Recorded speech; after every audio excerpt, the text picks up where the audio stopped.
राम मंदिर लाभलं आहे आणि आपले रामलल्ला त्यामध्ये स्थापित झालेले आहेत. चला तर मग जाणून घेऊया अयोध्या राम मंदिराचा हा इतिहास एका सुंदर अशा नाटकातून, जे नाटक डॉक्टर सौ शेट्टे यांनी लिहिलेलं आहे. नाटकाचं नाव आहे कथा एक प्रतिज्ञा की. कथा एक प्रतिज्ञा की. सगळ्यात आधी जोरदार टाळ्यांनी स्वागत करूया छोट्या छोट्या कलाकारांचं.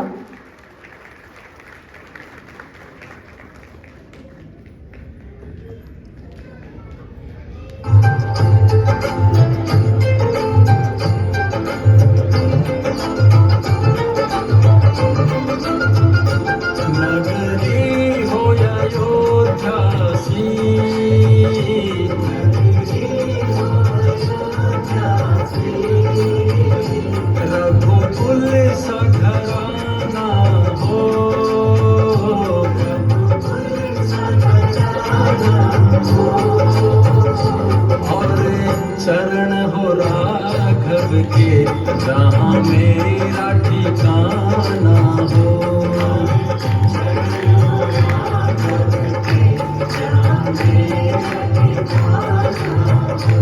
और चरण हो राघव के जहाँ मेरा ठिकाना हो.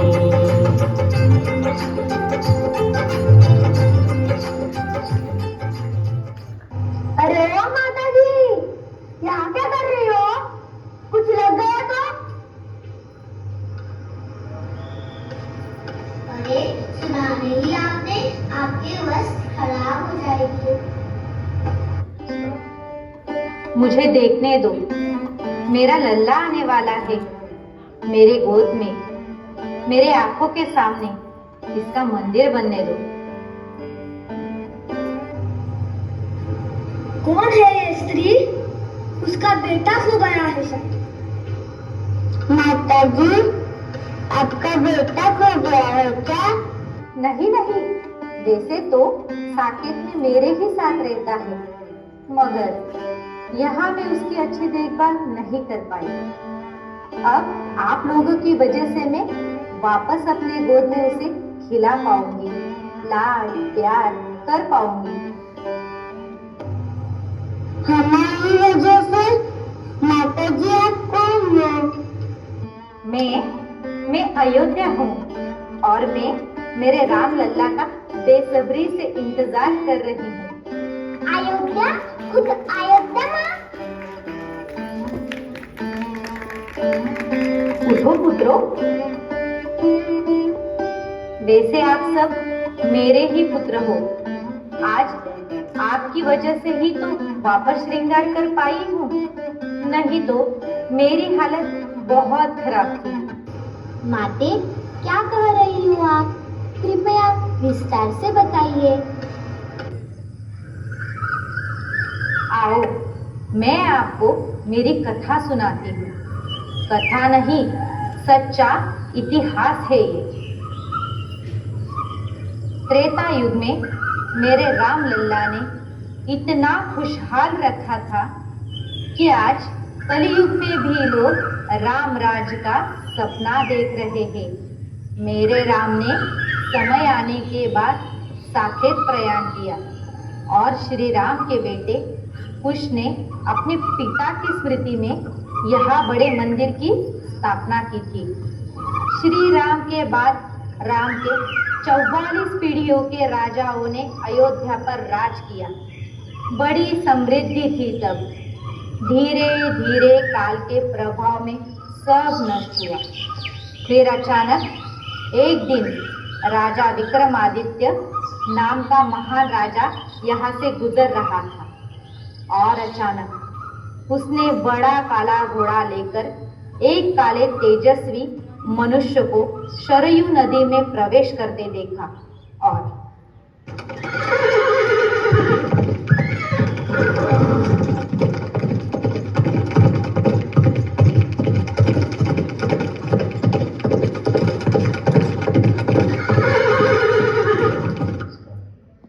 कौन है ये दिव्य पुरुष?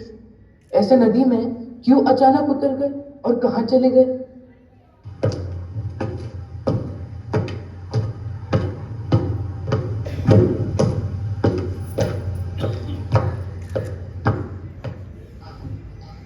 मैं आपको पूछने की चेष्टा कर सकता हूँ, क्योंकि यह प्रदेश मेरे राज्य का भाग है।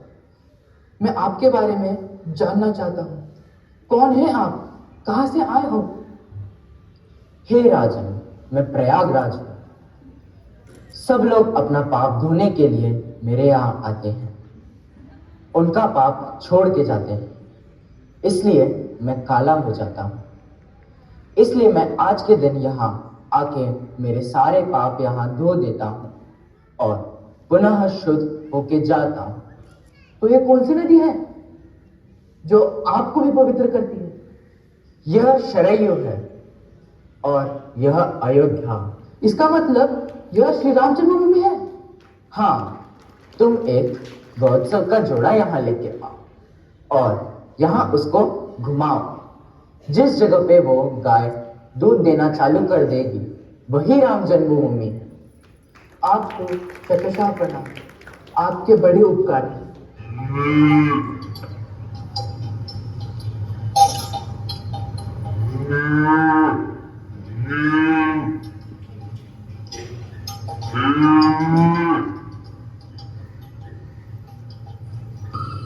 और इस तरह राजा विक्रमादित्य गोवत्स लेके यहाँ आया और गाय ने इसी जगह दूध देना चालू किया। राजा ने कसोटी खंभों से बहुत बड़ा राम मंदिर स्थापित किया। तब तक सब अच्छा चल रहा था। दिन बीत गए। 1526 के बाद मैंने बहुत बड़ा कठिन समय सहन किया, वो भी 495 साल। मतलब आपकी 20 पीढ़ियों ने यहाँ की दुर्दशा देखी है। इन सालों में 76 बार यवनों ने मेरे राम लल्ला के मंदिर पर आक्रमण किया।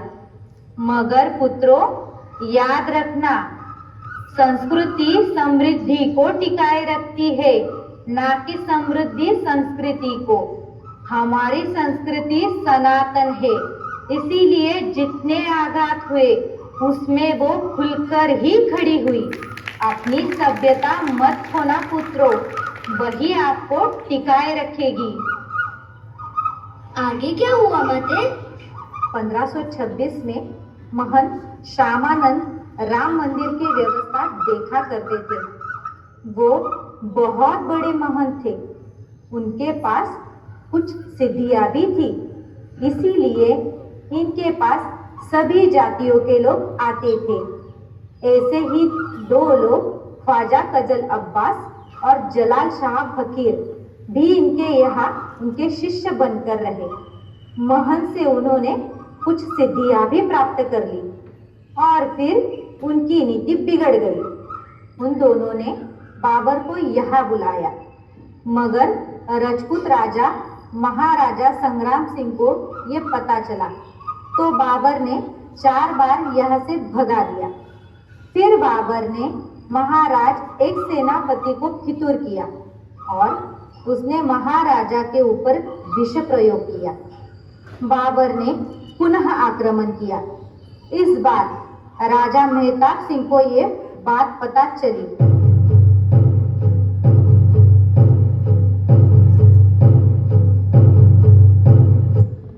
महाराज, बाबर यवन ने राम मंदिर पर पुनः आक्रमण किया है। सैन्य तैयार करो, युद्ध पे जाएंगे।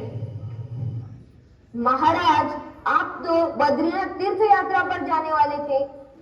राजा के लिए युद्ध ही यात्रा है। चलिए, राम मंदिर रक्षा हमारा आद्य कर्तव्य है।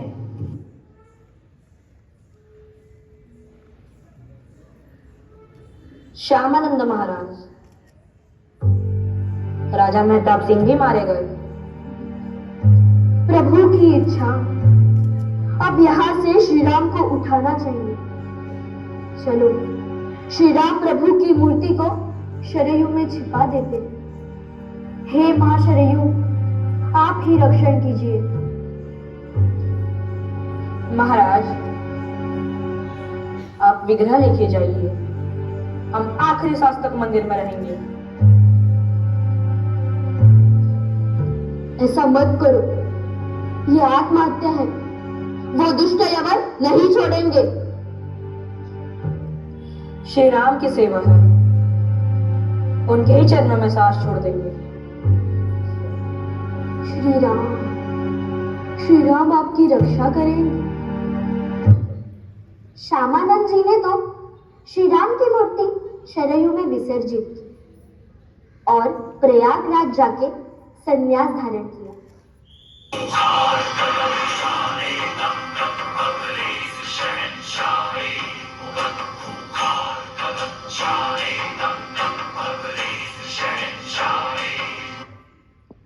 हम आखिरी दम तक यहाँ से नहीं जाएंगे।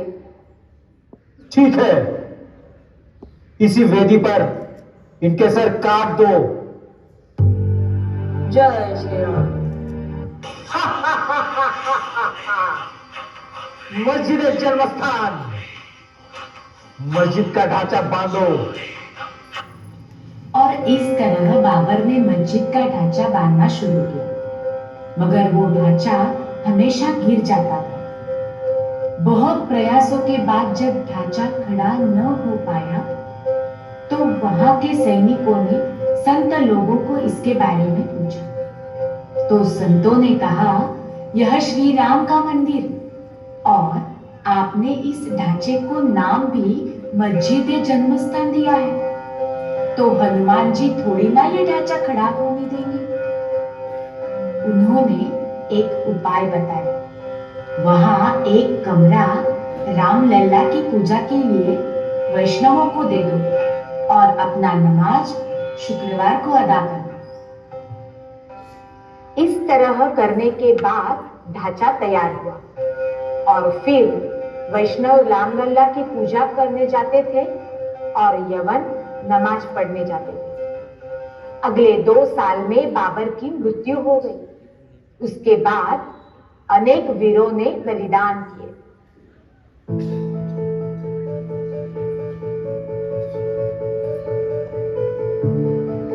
पालीवाल राजा हंसवर राजा रणविजय सिंह 10 दिन के लिए लड़े और मृत्यु को प्राप्त हुए, मगर उनकी रानी दुर्गा स्वरूपिनी रानी जय राजकुमारी भी वीरांगना थी।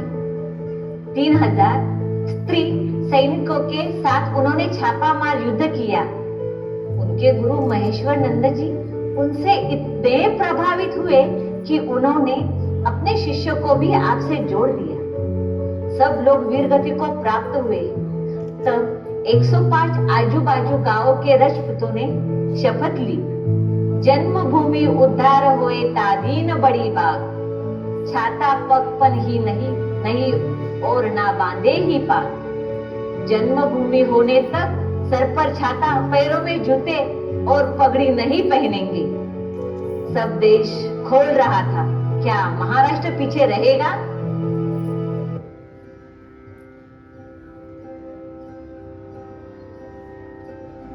जय जय रघुवीर समर्थ।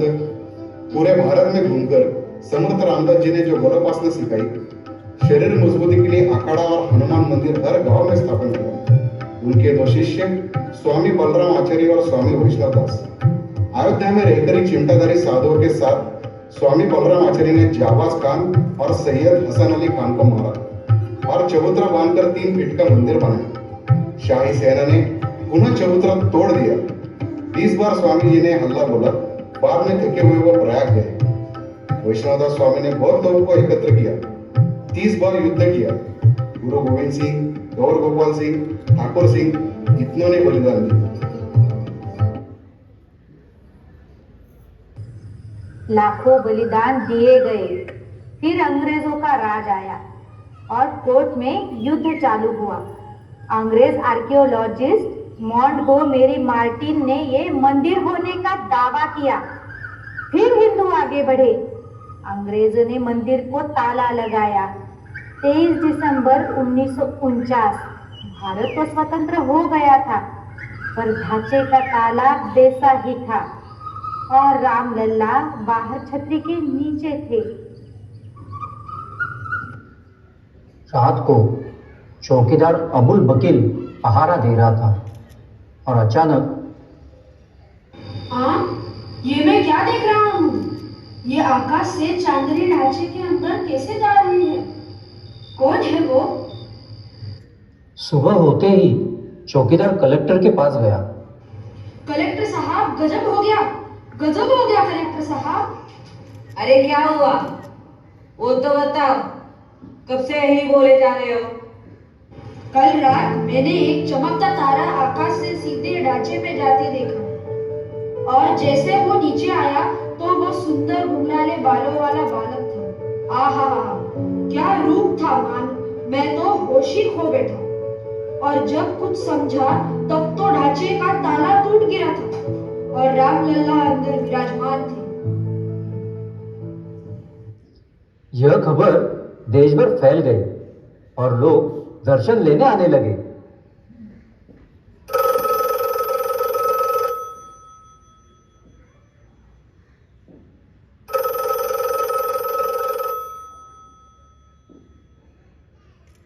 हेलो, कलेक्टर साहब बोल रहे हैं क्या?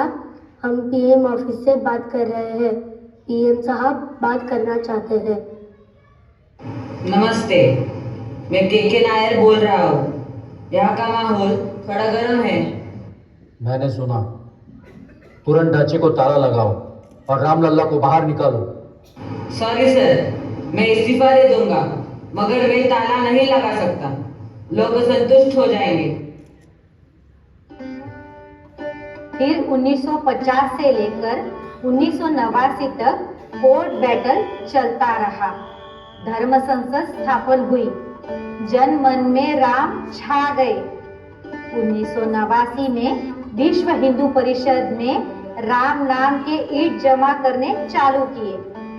1992 में अंतिम पड़ाव था। लाल कृष्ण अडवाणी जी ने राम रथ यात्रा निकाली। पूरा भारत जाग गया। कनेडियन एजेंसी बुलाई गई। रिमोट टेस्टिंग हुआ। मंदिर ही है साबित हुआ। फिर खुदाई की गई। बाबीलाल और के मोहम्मद आर्कियोलॉजिस्ट थे। खुदाई में सब आरती का सामान, घंटा, शिलालेख ही मिलते गए। के मोहम्मद ने अनाधिकारिक तौर से जाहिर किया कि ये मंदिर ही है। अब कार सेवक नहीं रुके। जय श्री राम, जय श्री राम। गर्व से कहो हम हिंदू है। हम सब सिंधु, हम सब बिंदु, हम सब सिंधु, हम सब बिंदु। जय श्री राम, जय श्री राम। दोनों बंधुओं ने ढांचे के ऊपर झंडा लहराया और सरकार ने उन पर गोली चलाई। दोनों गिर पड़े, मगर एक वानर ने वो भगवा ध्वज घंटों तक उधर ही पकड़ कर रखा था, उसे गिरने नहीं दिया। 6 दिसंबर 1992 में ढांचा गिरा दिया। पुत्रों, हजारों कार सेवकों को मार दिया गया। गिनती ना हो इसीलिए सरयू में बालू की बोरी से बांधकर शव फेंक दिए गए। अनगिनत बलिदानों से मैं रक्त रंजित हो गई। मेरे साथ सरयू भी रक्त के आंसू बहा रही थे। मेरे अनगिनत पुत्रों के शव लेकर मैं रो रही थी। हे श्री राम, मेरे श्री राम, अब सह नहीं पा रही हूँ, अब आइए। 5 फरवरी 2020 वो दिन आ गया। राम जन्मभूमि के लिए जमीन वापस दी गई। सुप्रीम कोर्ट के 5 जजों ने मिलकर यह सुनवाई दी और अभी आप वह सपना साकार कर रहे हो। गगन निशान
एक प्रतिज्ञा पूर्ण हुई है, एक परीक्षा पूर्ण हुई है, एक प्रतिज्ञा पूर्ण हुई है, एक परीक्षा पूर्ण हुई है, एक तपस्या पूर्ण हुई है, एक प्रतीक्षा पूर्ण हुई है। सब हुए मगन हर्षाए हैं, सब हुए मगन हर्षाए हैं, सब हुए मगन हर्षाए हैं। श्री राम अयोध्या आए, श्री राम अयोध्या आए, श्री राम अयोध्या आए, श्री राम अयोध्या आए, श्री राम अयोध्या आए, श्री राम अयोध्या आए, श्री राम अयोध्या आए, श्री राम अयोध्या आए। जय श्री राम, श्री राम, श्री राम, पवन चले भगवान। जय श्री राम, श्री राम, श्री राम, पवन चले भगवान। जय श्री राम, श्री राम, श्री राम, पवन चले भगवान। जय श्री राम, श्री राम, श्री राम, पवन चले भगवान। जय श्री